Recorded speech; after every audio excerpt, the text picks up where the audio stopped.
Hey, what's up everybody? Welcome back to Unparalleled Universe for another action figure review, and today we're taking a look at the brand new Entertainment Earth exclusive Plunderstrong Fawn Roam 1/12 scale figure by the fine folks over at Plunderling/Lone Coconut. And we're also going to be taking a look at the Plunderling's Berry Hatchling crate.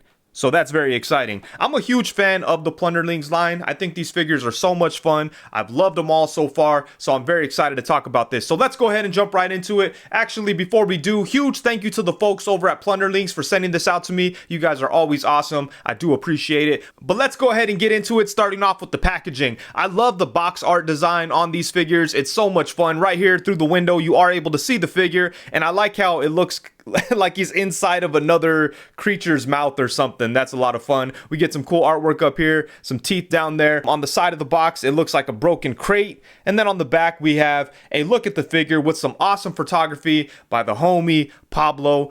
Huge shout out to him. He always does a great job on the Plunderlings shots, and he just kills it with everything. I'll leave a link to his Instagram in the description below. But yeah, he did a great job on that photo. On this side of the box, we have some more broken crate artwork, and that's about it for the packaging. But enough about the pretty box. Let's go ahead and get this guy out and take a look. Alrighty, so here we have the Plunderstrong Fawn right out of the box. And man, these figures are always so much fun. I love the whole vibe of the Plunderlings universe, you know? They're just so like bright and silly and goofy and just so much fun. It's always a joy to play around with these figures. And this guy right here, I think is going to be a nice addition to the lineup. He does feel very familiar in some ways because he shares a lot of parts with the standard Plunderstrong figure. He does have the same arms, the same upper body, but as you can see, the legs are different because the fawn has like hooves, and then he also has like this fur around the neck, which I think is cool, and then he does have horns. Like all his head sculpts have horns, the Plunderstrongs do not. But yeah, as you can see, they are very similar, but they feel different because they added some things onto the fawn to, you know, change it up a little bit, and then obviously the colors.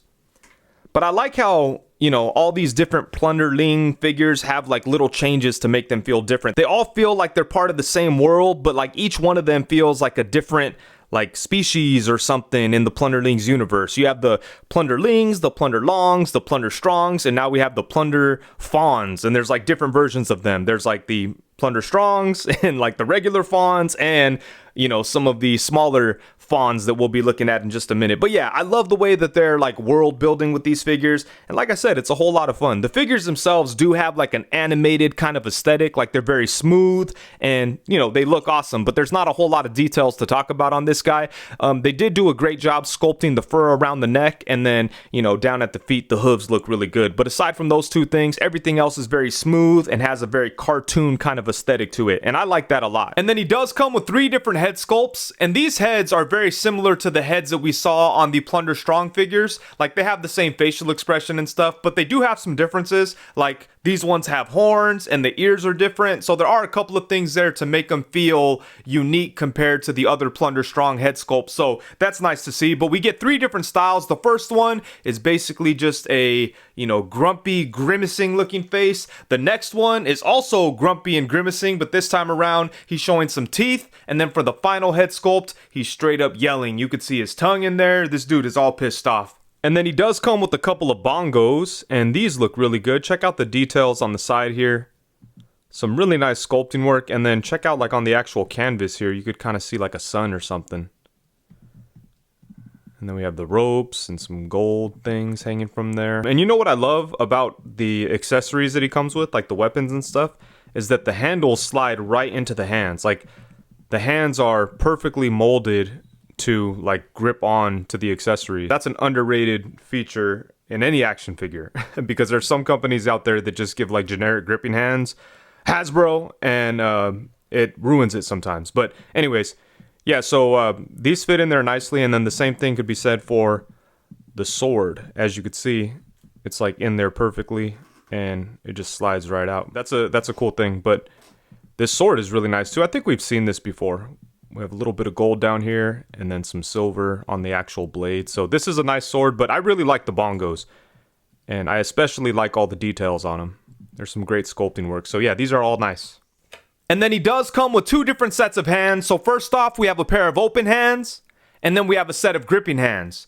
And if you want some more hands for your Plunderstrong figures, you could always pick up one of these berry muscle crates. And these are just additional hands that you could buy directly from Plunderlings. So it's nice to have the option to get more accessories if you need them. And this set comes with 3 different sets of hands. So first off, we have a pair of fists.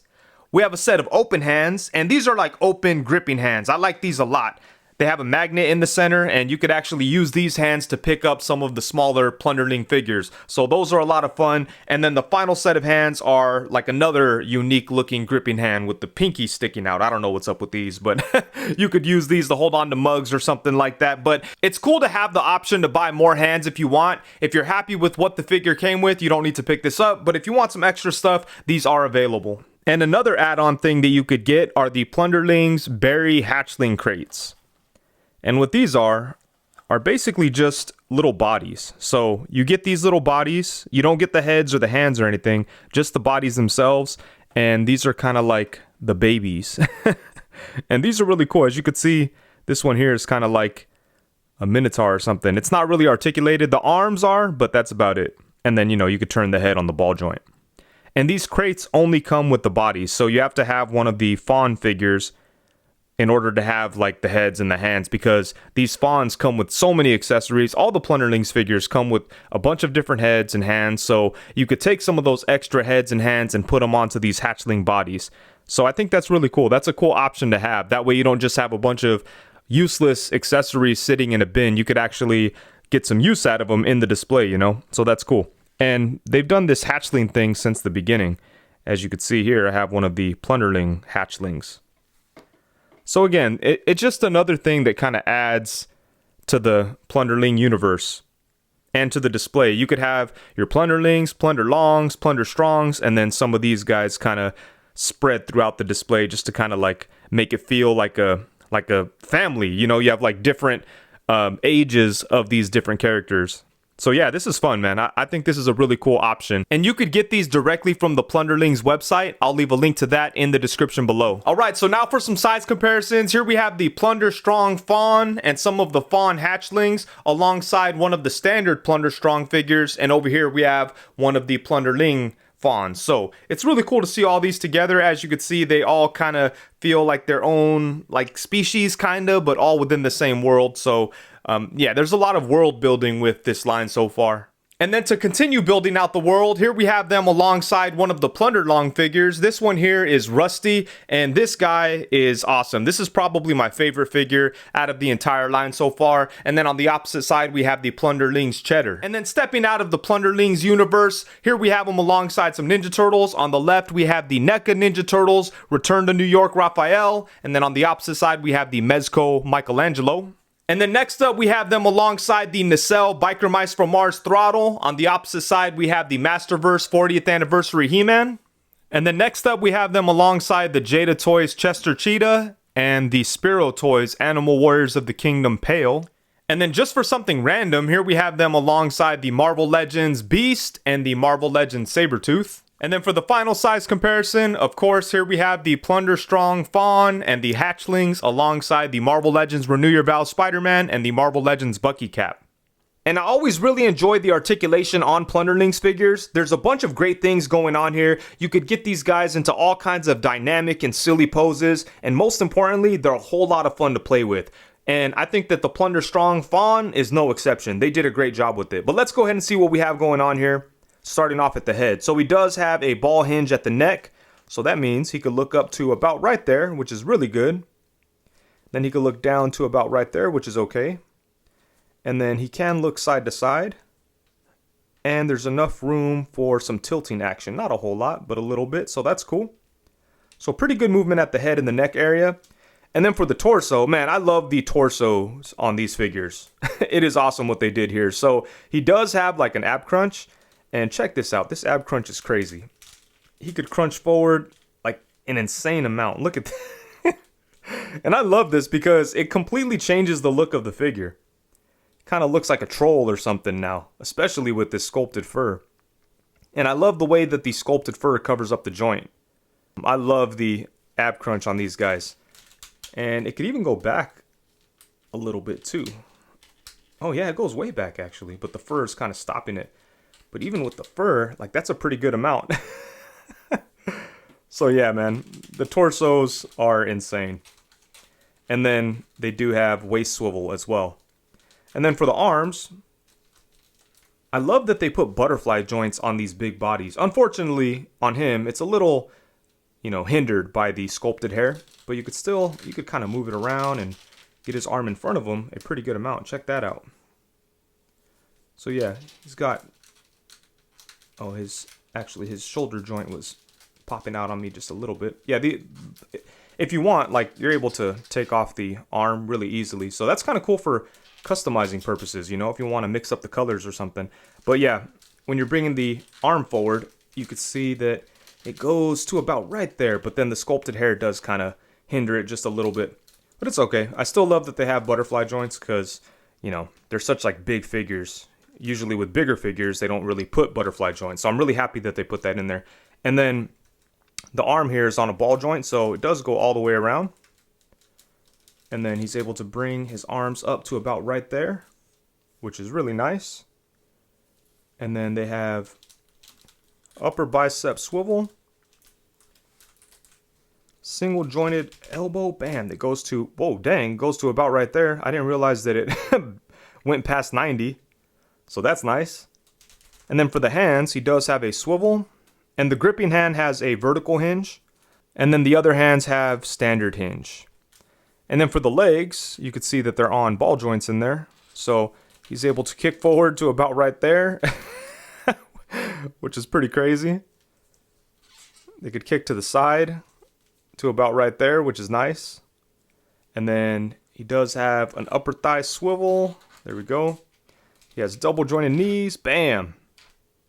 Look at the range on that. That's awesome. And then at the ankle, he has a hinge that moves like quite a bit. And then, I mean, you can twist this as well if you need to. So yeah, like I said, just like every other Plunderlings figure, the articulation on this guy is pretty awesome. He's definitely a whole lot of fun to play with. You could get him into like all kinds of like cool action poses and crouches and all kinds of stuff. So I'm definitely having a good time messing around with this figure. And I think the articulation does a good job of letting you maximize like the silliness of these figures. You know, you could do all kinds of crazy stuff. So I'm very happy with the articulation on him, and I'm having fun playing around with it. Alrighty, so overall, at the end of the day, when the smoke clears, the dust settles, and it's all said and done, just like every other figure in the Plunderlings line so far, this guy is great. He's a whole lot of fun. Like usual, we have a bunch of great articulation, some fun accessories, and we have some new parts. I like the new sculpted fur, the horns, the hooves. All of that is dope. And yeah, if you're a big fan of this line, I think this guy would be a great addition to your Plunderlings world because he just brings something a little different. Obviously, he's very similar to the Plunderstrongs, but those new additions definitely make him feel unique and his own. And all of these spawns kind of feel like a whole nother little like tribe of like these plunder people, you know? So I think that they do a great job of keeping the whole look of these things very uniform, and they all feel like they're in the same universe, but they're all like unique in their own way. Like I like the fact that there's fawns and plunderstrongs and plunderlongs and just the regular plunderlings. They all feel like different I don't know, like different tribes or something of the same universe. So it's a lot of fun, man. And I think that when they release something like this that just has like a couple of things changed, like it makes it feel the same but unique at the same time. And I think that's dope. And it's funny with Plunderlings, I get them, I play with them, and I'm always blown away, but then I put them on the shelf and then I kind of forget about them until I get a new one. And once I get a new one, I get all hyped up again, you know? So it's always fun experiencing that with these figures. And yeah, man, I'm just a big fan of these. I love the whole vibe, the cartoonish nature, just the silliness of it all. They're awesome. And these things are unique in a way because I feel like they could appeal to a lot of different people. For instance, my daughter loves these things, and so do I. Like I like them from an action figure perspective, and she likes them just from like a cool like cartoon perspective. She likes these like she likes My Little Pony. So that makes these things very unique that they could appeal to two drastically different audiences. And I feel like with every single release, they just they make their line stronger and stronger. So yeah, man, I'm very happy with the way this guy turned out. I love the hatchlings too. I like how we have the like, I don't know, minotaur type of hatchlings. I think those look really dope, and again, it just kind of adds more to the Plunderlings universe. So if you're interested in getting any of these, you could pick up the Plunderstrong from Entertainment Earth. I'll leave a link to all this stuff in the description below. The hatchlings are available directly from Plunderlings, Lone Coconut. I'll leave a link to their stuff in the description below as well. And if you want to get the extra hands, like the muscle kit, so you could have some more accessories for your Plunderstrong, you could get that directly from Plunderlings as well. So I'll leave links to all that good stuff in the description below, so be sure to check all that out. Huge thank you to the folks over at Plunderlings for sending this out to me to take a look at. I do appreciate it. You guys are always awesome. And with that, I think that's it. Thank you so much for watching. Please be sure to like, comment, subscribe, and all that good stuff. Also, be sure to hit the bell notification so you know every time that I go live. Thank you very much. Peace.